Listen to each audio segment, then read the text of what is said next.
How did they turn it on? The reactor can be turned on or turned off in a lot of different ways. The way Barry showed me it, the hemisphere is removed. There's a small tower in the middle. When you put the hemisphere on, the reactor activates. The reactor shuts down. It's load sensing. So if there's no load on the reactor at all, it shuts down. When there's a load present on it, it starts up again. Load meaning? You can consider it an electrical load.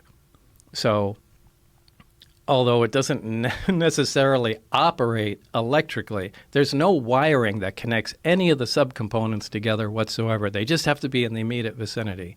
The stuff is borderline magic, and that's essentially where we left it, when I left the project. So there was no progress made? There was some progress. I mean, we did identify, at least we think, some processes and had a rough idea, we think, of what was going on. But I think this is a problem that they've had for a long time. And, I was replacing somebody that Barry worked with prior to me. And I think there was some horrific accident that I didn't have a whole lot of information on. But, Barry alluded to that.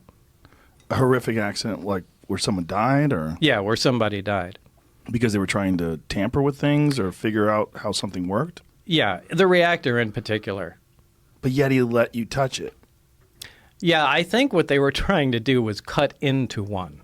Oh, now, Jesus. they had more than one there, and that was supposedly there was an unannounced nuclear test, and that's what it was. At the time, remember, they were still doing underground nuclear tests at the test site.